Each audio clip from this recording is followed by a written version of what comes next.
Hey, what's going on, everybody? Welcome to Point Fighter Live.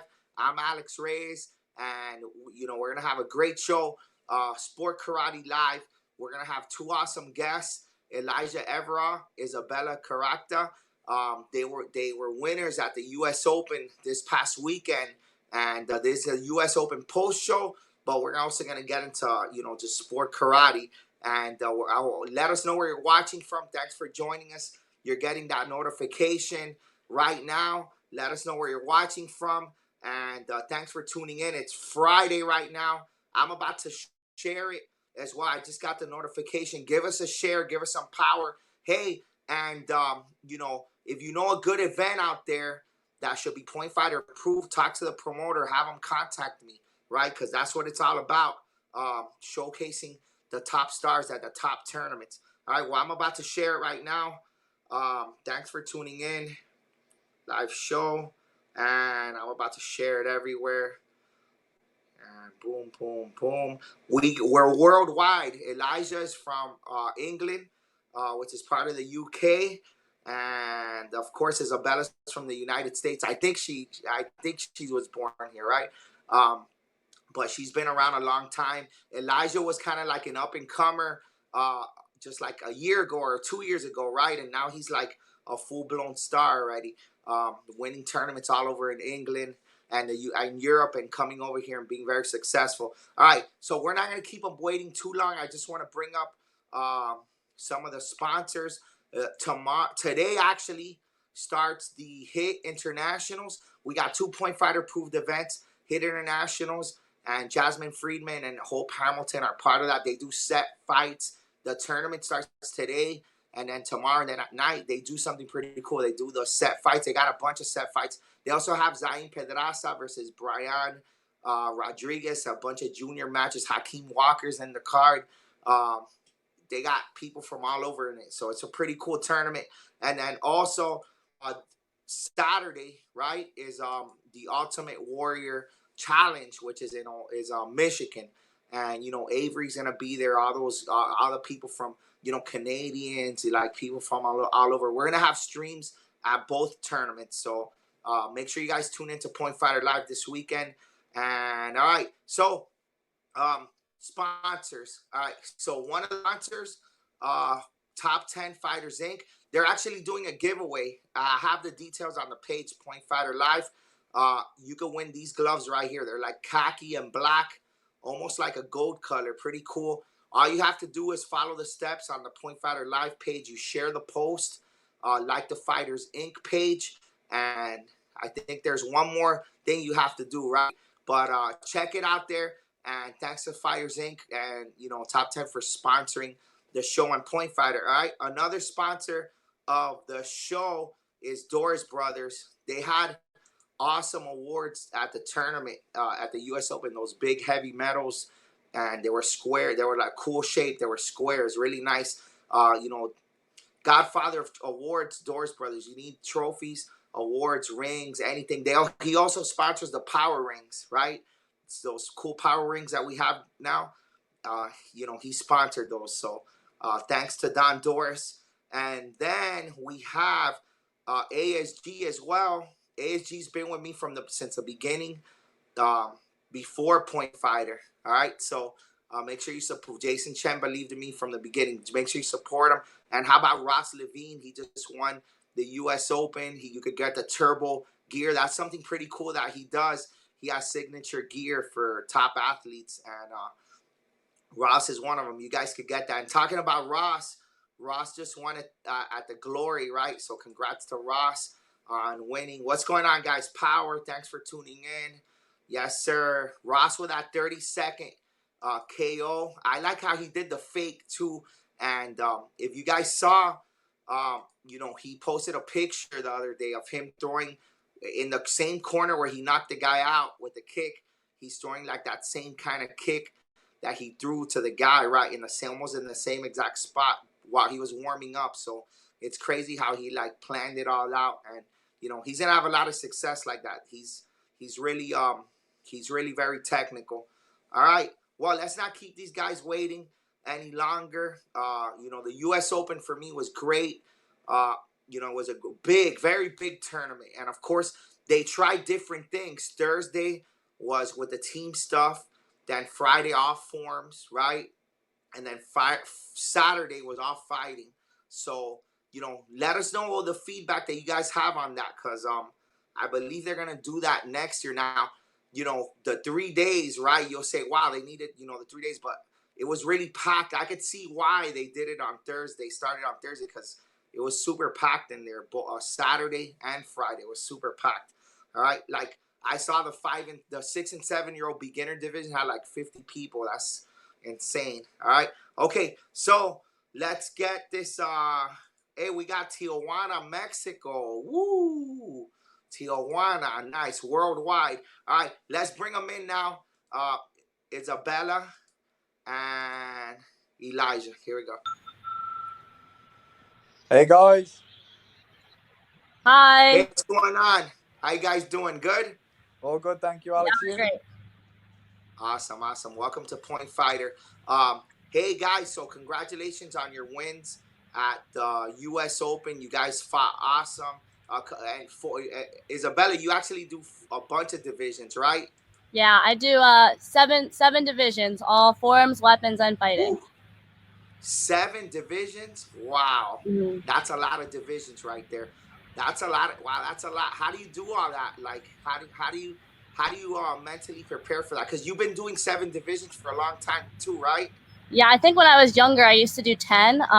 But now that I'm getting older, I think I had to manage my time a little bit better. But like you were saying, the U.S. Open did a good job of splitting up the days. So Thursday was teams, then Friday was for my forms and weapons, and then Saturday I could focus on fighting. Yeah. So the scheduling was pretty good. You like that? And how about for you, Elijah? You like the way they did, because you had Thursday the team fight, right? The team fighting stuff, and then which you guys won. Impex All Stars got together and you guys won, and then you had a day off basically. Yeah, right? It was nice. Yeah, it was nice for a change. And having like Saturday, did you like that format? A vacation day.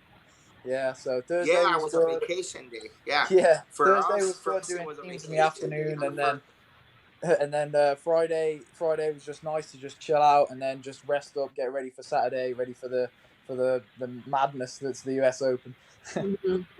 Yeah, man. Yeah. Hey, so Elijah, before the US Open, you were in Puerto Rico too, right? You were doing a seminar.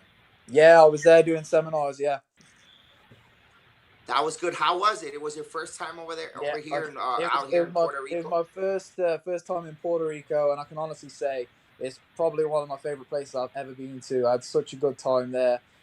My friends, Joshua Cruz, he really looked after me. I had just the best time, an absolute blast. He took me snorkeling and stuff all across the island. He really showed me around and just treated me so well. I had such a good time, and all the Puerto Rican people were just so friendly and welcoming. So yeah, it was an amazing time. I can't wait to go back. You got that that home treatment right there. You got like what the locals view of it. Yeah. Hey, Isabella, have you been to Puerto Rico or not? Yes, I've been to Puerto Rico, but purely for vacation. I can't say that I did a seminar there. But next weekend I'm going to Huntington Beach, California to teach at the Hyper Pro Camp, which I'm super excited about. There's going to be amazing athletes there. Oh, wow, that's cool. Hey, so tell us, like, you've been doing this for a long time, Isabella. Like traveling is a cool part of sport karate. Where outside, you competed a lot in the United States, of course, but how about outside the U.S.? Have you gone out a lot? I started my competition career in ATA, which is primarily in the United States.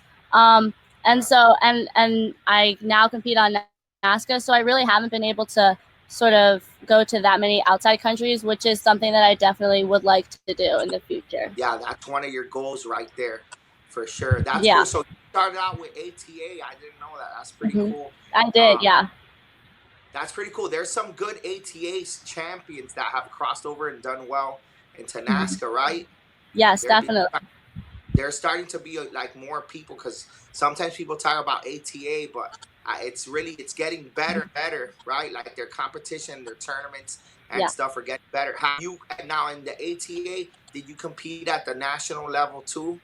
Yes. Yeah, I started competing at on ATA at like the national level and did their world championships in 2009. That's when I got my first world title. And then I think I took like 6 out of the 7 divisions for worlds on ATA in my last year. And I think that's when I decided I wanted to challenge myself a little bit more. And I took the step over to NASCA. Yeah. Wow, that's good. So, this is good because you have NASCA and ATA experience. Like, what are some of the things that you like from ATA that they do, not better than NASCA, but that you like for that they do there? I like for ATA, it was really good because that's where I started in my school, and there was a lot of regulations, I guess you could say. Like there was a lot of set forms and a lot of rules, which is good for beginners. But when you start to want to expand your arsenal, sort of, NASCA is really great for pushing that creativity. Oh yeah, I see. But that's cool. Hey, so Elijah, you're used to like you kind of like you grew up basically doing Waco, right? Pretty Yeah. much mainly. Yeah. And you've come over here and done some NASCA over here. And what are the biggest adjustments that you have had to make when you come over here to the United States? It's a totally different way of fighting. I think it's to really understand it, you've had to have done both. But for me, one of the biggest adjustments I had to make. I mean, we've got the bigger areas in Europe. I mean, they're all 7x7, so it makes it a lot easier to move. Also in America, you guys have got the 2-point body kicks, which is the ring, right? So the ring is yeah. bigger over there in Europe, right? Yeah, the ring is a 7x7 rather than like Wow. you guys fighting a 6x6. So it's a little bit bigger. 6x6, yeah. It's a little bit bigger, and also you guys have the 2-point body kick. So it's a game changer. It really is, and especially in one round too, because you get kicked in the body a couple of times, you find yourself 4-6 points down with in seconds, which is a huge difference. I think in Europe it's a little bit more strategic. There may be a little bit slower pace too, because obviously we fight for multiple rounds. Even in like normal division rounds, preliminary rounds, we still fight 2 rounds at least. So everything in America is super fast. Everyone's really aggressive. So you've got to adjust your style a little bit. One of the things I've noticed too is that, let's say it's a 50-50 call. You've got like an attacker and a defender. In Europe, the defender's probably going to get the score the majority of the time. But in America, for real? Yeah, in America it's different, and it's usually the offensive person that's going to get the score. So it definitely forces you to think outside the box, to attack more. You've got to use your brain a little bit, and you've got to be able to adapt. That's the biggest thing. Man, that's cool. So now, at home, I mean, when you're training, do you actually train different, like the rules? Do you train the rules? Absolutely. Yeah. When I come to America, I work a ton of kicking and a ton of blitzing, because I know that's what's going to work. That's what's going to score when I go to America. In Europe, I know I can kind of play my game, what I'm used to a little bit. So, but going to America, it forces me to become a better fighter. It takes me outside my comfort zone. I'm fighting different people under a different rule set, and it's only going to make me a better fighter by doing that and going and gaining the experience. So, yeah, man. Hey, and you're like a machine. You come in with that body punch, the blitzing body punch. You're just thank you. I'm like, man, this guy's like the Terminator. He just keeps coming. Like that's what I think about when I see you fighting. And thank you. And thank it's you true what you said. Like the kicks, right? Like you'll score 2 points or 4 points, and then if somebody just gets a kick, boom, they start to catch up or whatever. Honestly, the 2-point body kick is a game changer. It really is. In Europe, we're not used to that, so you definitely got to adapt your game when you go over to the States and be ready for the 2-point body kick. Definitely. Hey, Isabella, now you won team fighting with your teammate Gabby, and then you guys won the team fighting. How else did you do in your other divisions? I did good. I took second in my point fighting division, and then a few thirds in my forms and weapons, and I compete against Sammy and Kenzie, who are both great competitors, which is really pushing me to really level up my game, especially with my creativity and my weapons and my tricks. I'm going to start trying to trick more, just because you can't stagnate at this level. Yeah, so there's just adjustments that you have to make, Mm-hmm. right, for that. And Yes. hey, so you're in your second year of competing adults now, Yes, this or is my second year. second? Hmm. Yeah. So So it's definitely a transition going from yeah, juniors to adults, and then seeing some women like with babies being carried around, and sometimes I let that get to my head, but it's something that I have to overcome. yeah, the adjustments too. And Elijah, you're young too. You're both. How old are you now, Elijah? I'm 21. Oh, you're 21. Yeah. You get, man, time flies too, man. Like you've been, Yeah, I see videos of you as a kid with the highlights and you and your pops yeah. training and stuff. Like, man, time flies. Now, team All Stars, right? You've been with the All Stars for how many years now? This will be my third year now with the All Stars. Third year, right? Yeah, Yeah, I think you came on the show right when you were on, right? Was it? yeah, I did. Or, Yeah. man, A it couple of feels like years I ago. interviewed like recently, but it's been a while too since Yeah, since it's that been time. it's And been a while. man, you've come over here and trained with Raymond Daniels, Yeah. right? And at Hunting, he's in Huntington. He's What in part? Orange. But not far from Oh, Huntington, like 15 minutes away. Yeah. yeah, it's close because I heard Isabella talking about that Hmm. the hyper thing as well Yeah. over there. But hey, so how's it been?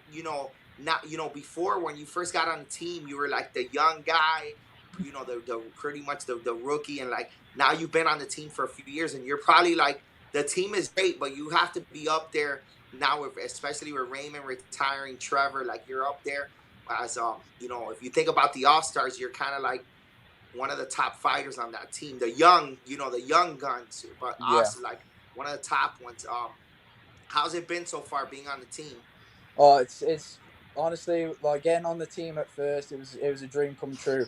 I watched those guys when I was a kid at the Irish Open when they used to come over to Europe, and they were like superheroes. I just really looked up to them, and then for them to actually ask me to go on the team, it was amazing, dream come true. And now to actually think that I can go over and train with Raymond and Jack and Robbie and Kev and all those guys, it's amazing, and it's only going to force me to get better. And they've chosen me, they've trusted in me to go on their team. I know how prestigious that it is, and I've just got to make sure I keep doing my best, keep training hard to live up to that name, and make sure that we keep the All Stars at the top. Yeah, man. Yeah, for sure. And you guys team fought this past weekend. You got to team fight with Kevin and then with Avery. That was Yeah, pretty cool too, right? yeah, That that was a was cool awesome. experience. Yeah. Yeah. Hey, Isabella, how long have you been with Straight Up? I've been on Straight Up, I want to say, since 2012. So Wow.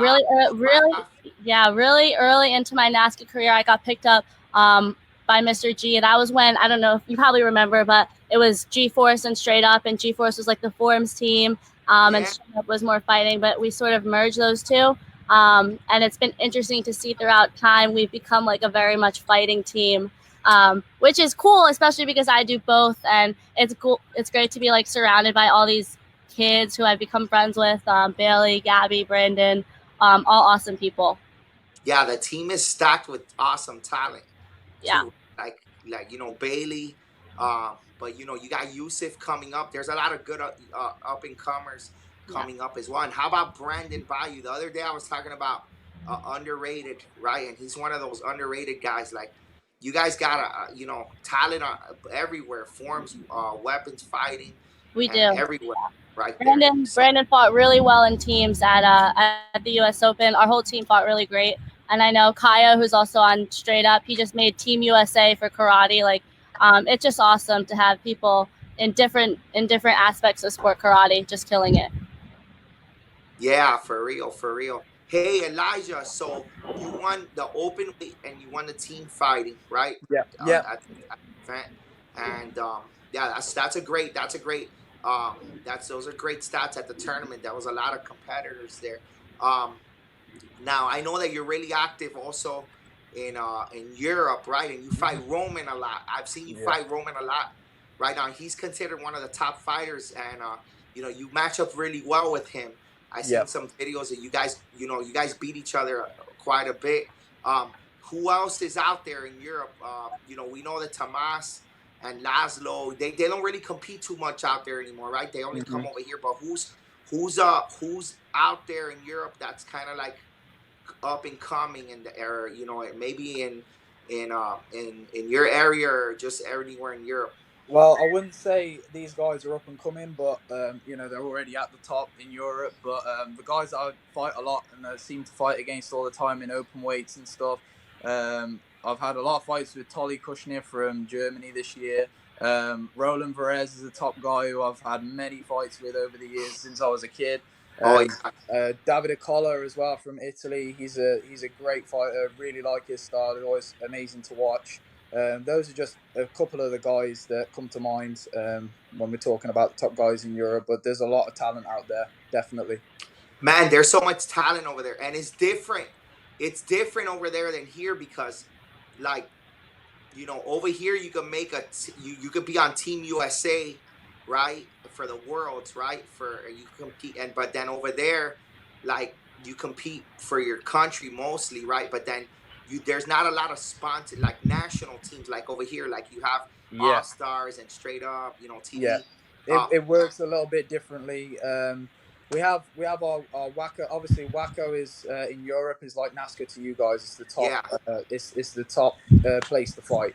So we have our World Championships every 2 years, and we have our European Championships every 2 years. They rotate, and then each country will obviously have to go through selection process and whatever to get their place on the team. But then we also have our like World Series, which is like the biggest European tournaments. I think it's like Athens Challenge, Irish Open, Austrian Classic, Hungarian World Cup, Best Fighter, and I think yeah. Flanders is in it too. So we've got a lot of other big tournaments on in the World Series. But yeah, as for sponsorships and stuff, it's a lot different to America. I see America have a lot more sponsored teams Yeah, than exactly. That's than what Europe do. Yeah. I was wondering why that is. Like, it's just more like countries, but they do sponsor their sponsors, but they sponsor the country, right? Pretty Yeah, much well, like a country. yeah, there are a few select sponsored teams, but they're mostly sponsored by gear companies and stuff. But yeah, as for other sponsors, I don't really know why it hasn't taken off like America has. I know there's so many sponsored teams in America, and there's only a couple of teams in Europe out there that get fully sponsored. So Like, let's say a team like let's say I was a point fighter, hypothetically speaking, because point yeah, fighter or Coca-Cola was to want to sponsor a team out there. Could that be done? Would they be allowed to do something like that? Like have I it would be allowed. Yeah, definitely, it'd be allowed. I haven't really seen it happen that often, but yeah. it would definitely be allowed. Yeah.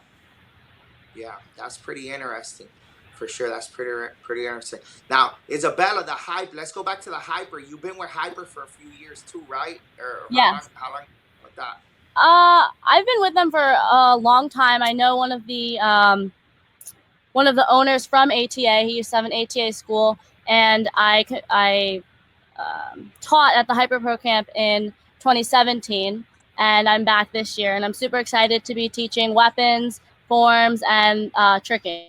That's Yeah. pretty cool. Now, hyper, it's like a program, right? Hyper's a program where they get top athletes and schools actually could be a hyper school, right? That's how it works, and then they get instruction from champions like you, right? That's basically how it works, right? Yeah. So the school would basically buy the Hyper Pro program, and they get all of the lessons for basically all the weapons. And then the Hyper Pro Camp is something that anybody can come to. A lot of school owners bring a lot of students, and it's just a really high energy thing over the weekend. And we have multiple different world champs coming in, being brought in, and we all stay at Roland, one of the owners' house. It's gonna be an awesome experience.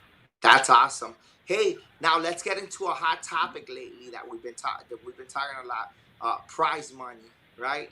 Prize money, and there's been there's a women's movement now here. Maggie Messina's been kind of like sponsoring tournaments, and she's even getting a lot of support from it. Look, how do you feel right now about and you asked me to make a poll, and it was a good poll that we made. Yeah. It was about women's prize money. And the feedback has been pretty good, right? I mean, there's there's an awareness coming about right now, right? Definitely. And I think that there's been an awareness for many years, probably years far before I started on the NASCA circuit. And I think the fact that people are speaking out, which is really important, Yeah. raises attention to the promoters. And I'm excited because for Cap Classics, I know Bailey asked Master Brown how much women are going to get for team fighting, and it's $700. And that's, you're going to see G-Force there fighting on the mat. And hopefully a lot of women and a lot of teams will be on the mat with us, duking it out for that prize money, because we want to be there and we want to have the competition. Nobody wants easy money, right? We're ready to work, and we've been working. No, for sure. We're going to do a pre-show of the tournament there for next week, and we're going to be talking all about the prize money for Capital Classics. Elijah, you've actually been to Capital Classics before, right? Yeah, I went a couple of years ago, yeah. Yeah, I remember. I think that's the first time I actually saw you fighting live. Yeah. And so how about over there in Europe? Is there issues with prize money? Like, it's pretty much spread out the same, or how? How's the prize money? It all depends on the tournament you go to. So obviously, I think from listening to you guys, like NASCA has to give out a set amount of money or something like that. Well, WACO doesn't work the same, but it depends on the tournament you go to, and the promoter decides how much prize money they give. So sometimes you could go to a tournament and you'll get, for example, I don't know, €100 or €200 for winning your division, and then you'll get 1,000 for open weight, or 1,000 for team. But it always varies, so there's no telling really with the prize money. It just depends on which tournament you go to. Is there a lot of women competing out there in Europe? Is it pretty level? Like, the level of women in Europe, there's a lot of women. Yeah, I think Roy Baker I was talking to Roy Baker over there about it. And he's like, for the competition, like men and women, I think the women are like, out of the 100% of the competitors, women are like 42 or 43%. So it's almost 50-50, right? Yeah, it's great to see. Yeah, it is great to see. That's a great thing to see. But you know, there's a lot of women competing in the United States too, but they're kind of like showing up at a lot of different events. But it'll be cool to see them kind of all show up to one tournament. But Isabella, you were talking about 700 for team fighting. That's good, because you know the norm. Let's say that's the most, right? Is that the most you've seen, or you seen more? Probably, yeah. I mean, it also makes sense because there's 2 women fighting for teams and there's 3 men in pairs, right? So if they're splitting up $1,000 between 3 people, obviously splitting up $1,000 between 2 people, the women are going to be making more. So that's why 1,000 for men and 700 for women. So like mathematically it makes sense, and it's exciting to see. Yeah, I was thinking about that. I was like, the men get like, let's say sometimes there's 4 men, right? So if they split it 1,000, it's 250 to 333, right? So you put that together, so it's like you're talking about the 500 to 600, 700 range is okay, right? Let's say what would be okay with you? Would 500 be okay, or you would like to at least 600? Well, I don't think I wouldn't give you a monetary amount. I would just want it. The main push of the movement is for it to be equal as the men. So really, I mean, I'm not looking to take money away from the men, but I'm really just voicing my opinion for equality. And how about, since we're on the subject too, like, how about, like, let's say night show, right? Like more women fighting in the night show, maybe too. Yes. At the U.S. Open, we asked if we could put the first and second fight on stage, but we ran it off during the day. It would have been super exciting to have that exposure like the men did, and I know that Elijah's fight and that men's team fighting. I personally think team fighting is one of the most exciting events of the tournament. And to just put that on stage and be able to get that exposure definitely would be a step in the right direction for tournaments and for promoters. Yeah, for sure. I think it's good to have a good mix on the stage. Now, Elijah, in Europe, I'm asking you these questions. I'm just trying to figure out how it kind of works out there too. Do they have night shows or not? Or they're just like right after Grands? How does it work over there in the bigger tournaments? Yeah, so we do have night shows over here, but it's not as popular as you guys. So I think you guys have a night show at pretty much every event, whereas we just have a night show at certain events. Yeah. So I know the Irish Open has a night show. The Point Fighting Cup in Italy has a night show. And I think that's pretty much it, really.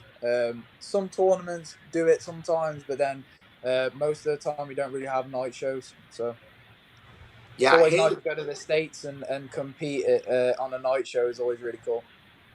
so it is cool. You like being on the stage, right? Yeah, I love it. Yeah, definitely. I think that tournaments I mean, the big tournaments, that's good. Even if you're there for a karate tournament. It's not. Sometimes people are like, oh, I want to get out of there fast, but I guess it depends what city you're in too. Like, if you're in a real nice town and you want to, like, let's say, a Miami Beach, you don't want to be in a night show up till 10 o'clock, right? You want to be able to hang out at night, but yeah. Well, Hey if guys, you're a so fighter, then you've got to know that you're there for the fighting, and that's it. Fighting's always got to come first before the vacation. exactly, it comes first. Exactly, Absolutely. it comes first. Hey, so what's the next tournament that you guys are doing? Isabella, go ahead. So Capital Classics, right? Yeah, Cap Classics is going to be my next one. It's in about a month, so a significant amount of time to train, really get my drills in. I have mats in my garage. Sean Elliott gave me a whole new list to work on for drills, and I'm really excited to step up my game. Yeah, that's good. How about you, Elijah? I'm actually going to Mexico in a couple of weeks. I've got seminars out there, and then I'm going to compete in a tournament in Mexico too. And then I go from Mexico to Guatemala. Wow. I'm doing a seminar in Guatemala, and then also fighting in the tournament. So, hey, so you fought everywhere. Then after that, you've pretty much fought in every country. Yeah, I'm even going to Hawaii in September with Jack too. Oh, that's nice. That is cool, man. That's cool. Hey, have you gotten a chance to team fight with Jack? Yeah, we've team fought at the Irish Open, and we've done it a couple of times before that. We did it in Vegas too when they were running the North American Open. Yeah, I love fighting alongside Jack as well. He's awesome, man. He's awesome. Yeah, he's a legend. He's a living legend, really. He's an awesome fighter for sure. Hey, so let me see some. Alex Digman made a comment. Let me see. The men need to fight the lightweight winner and the heavyweight winner. Oh, like one champ. Yeah, like one overall. Yeah, $1,000 for the overall. Overall, I'm going to put that in little air quotes there because the lightweight men have an overall and a heavyweight overall. Yeah, there's two overalls, but there's not one. But before was just one overall right there, right? And actually in the 90s, it was a lightweight grand, middleweight grand, and heavyweight grand. But it wasn't for $1,000. I think you would win 300. I think it's the way it is now in NASCAR, but then they added the overall. But, would you like to see that happen? Let's say Latona won the Latona won.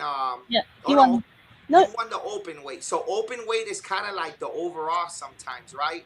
Yeah. Basically, it's everybody together. That's where they're put together. But yeah, that is true. The men do get $2,000 for the overall too, right? Yeah, that is true. That is true. So you think? So Isabella, what do you think should be there? Because there's how many divisions are in the women? There's like 6, right? There's 6. No, there's 4. 4, right? There's 4, and in the men's there's 8. So I mean, that there should be more money for the women for sure. I think there should be a set. The thing is with NASCAR, they have like it's open, right? But there should be a minimum and let it be optional to raise it. I agree. I think that's a good idea, and obviously these are all like ideas. We would want to have obviously more conversation. But having it open, sort of, it's really important to post it. I know Mr. Plowden made a post to your page. We need to post how much the prize money is. That's really important. And there's a lot of different aspects to this conversation that have to be addressed. Yeah, that is true. That is true. Yes, for sure, for sure. Hey, so one more question for you guys, because you guys are top talent, top stars. How much time do you put into your training? Do you think that there's a limit to where you should train, or just there's no limit? Like how often do you guys train? Go ahead, Isabella. Ladies first. So for me, especially this summer, I've been able to train a lot more because with school and just balancing academics and athletics is definitely challenging. But this summer I've really stepped it up and trained. I train 2 times, sometimes 3 times a day, focusing on cardio and strength, and especially because I have mats in my garage. And so I train a lot, but I like to sort of alternate what I'm training because I do a lot of different things, so traditional CMX and fighting. And so I really think that training is limitless so long as your body can handle it. Yeah, So that's true. when I go to school, I really do have to think about the time that I'm putting in for sports and the time that I'm putting in for academics. And I really have never been a person to let something go that I love, and that's why I'm pursuing both. Yeah, that's tough. That's even more work for you right there. But there's no excuses. You're working your academics and training hard and doing 7 divisions. How about you, Elijah?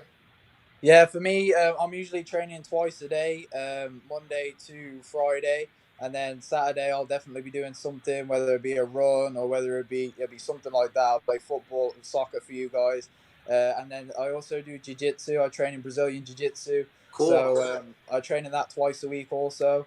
Yeah, it's not just point fighting that I do. I also do boxing, and I train that a lot. I do continuous is really big over here as well.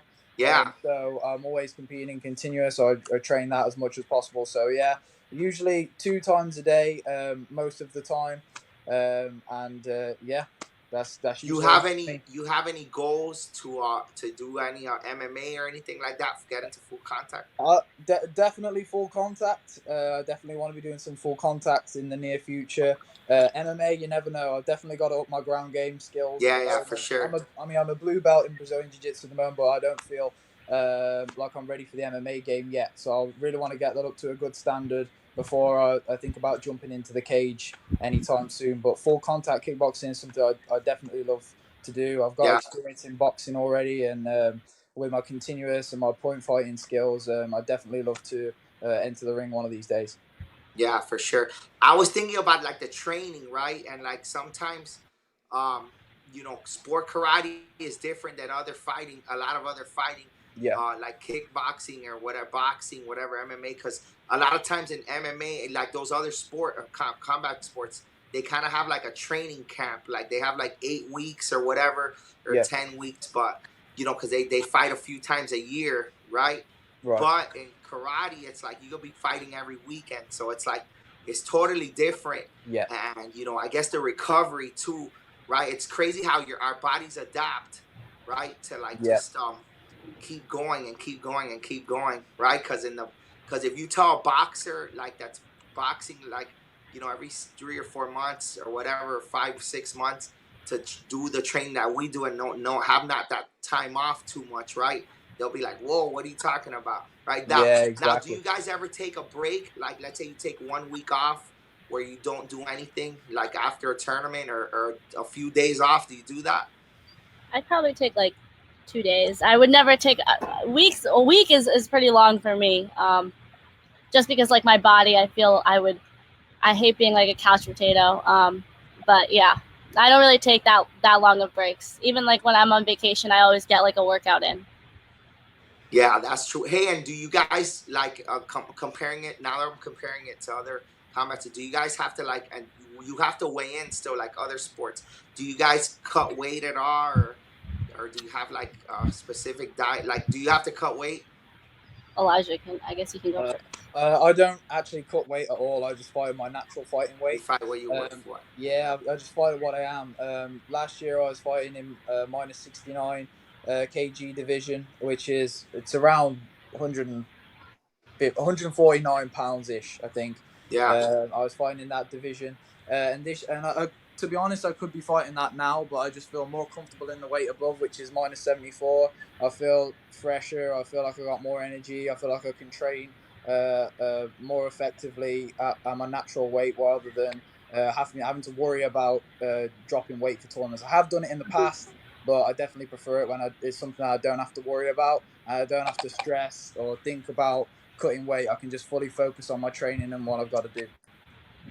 Yeah, I definitely agree. I last year for adults I was in the 130 to 139. And then this year I was in the 140 to 149. So I was sort of fluid for me, but I definitely felt that being lighter, sort of like opposite to you, Elijah, being lighter for me made my kicks a little bit faster. So I decided to like start eating actually healthier and training like eating like an athlete. So definitely getting my proteins and veggies in now. So it's not for purposes really of avoiding people to fight and stuff like that. It's just trying to live like a healthier lifestyle. Yeah, exactly. For sure, for sure. That's awesome. That's awesome. Hey, thanks for joining us on the show. It was a great show. I hope everybody out there enjoyed it. Well, a good afternoon show over here. It's like almost 3 o'clock Eastern time. What time is it over there, Elijah? It's Almost eight, 7:45 right? now. Yeah, that's pretty cool. And the sun is still out right there, Yep, so that's still pretty up. good. You still got your day. You still got it's a weekend, right? Yep, All yep. right, guys. Well, have a good weekend. Thanks for joining us, and we'll see you guys soon. All right. All right. All right, Thank you, thank you Alex. for having us. All right, Yeah, thank guys. you very Thanks much, for mate. to everybody out there who's watching.